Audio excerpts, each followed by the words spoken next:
10 साल की शियाओशिंग खड़ी के किनारे लिंगजी इकट्ठा कर रही थी। अचानक एक अजीब सी हवा चली। खड़ी से एक आवाज आई, बेटी तुम्हें चोट तो नहीं लगी? पापा मैं ठीक हूं, बस लिंगजी गिर गया है। जब तक तुम ठीक हो वही सबसे जरूरी है, जल्दी ऊपर आ जाओ। लेकिन हमें उसे बेचकर माँ की दवा खरीदनी है, मैं उसे लेने नीचे जाऊंगी। यह कहते हुए शियाओशिंग ने सन की रस्सी पकड़ी और खड़ी के नीचे उतरने लगी। खड़ी की दीवार की चट्टानें पैर रखते ही ढीली हो जाती थीं। रस्सी की रगड़ से शियाओशिंग की हथेलियां छालों से भर गई थीं, लेकिन उसने दांत भींच लिए और एक भी शिकायत नहीं की।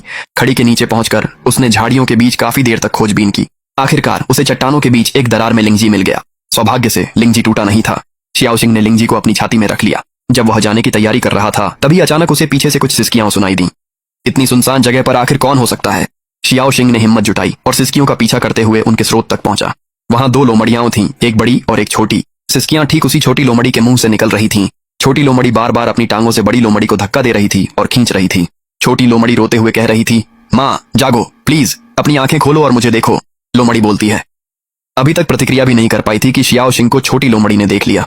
बहन, मेरी माँ ने एक जहरीला जंगली फल खा लिया है और 3 दिन से अपनी आंखें नहीं खोली हैं। तुम्हारे गले में जो लिंगजी है वह जहर को ठीक कर सकता है। मैं तुमसे विनती करती हूँ, कृपया मुझे वह दे दो।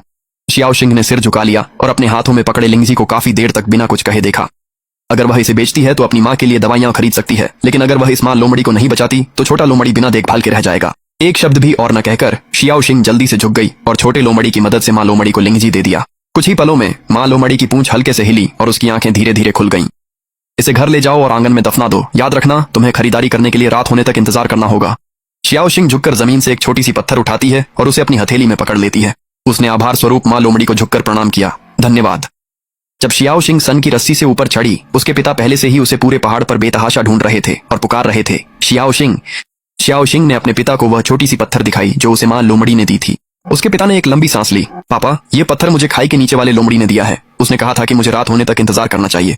शियाओशिंग और उसके पापा ने आंगन में एक कुदाल से गड्ढा खोदा और उस छोटी सी पत्थर को दफना दिया। कुछ अद्भुत हुआ। जल्द ही जमीन से एक छोटा सा पेड़ अंकुरित हुआ। पेड़ बहुत तेजी से ऊपर की ओर बढ़ने लगा। कुछ ही समय में वह एक छोटा पेड़ बन गया। उसकी शाखाएं चमकदार सोने की ईंटों से भरी हुई थीं। कुल मिलाकर 9 थीं।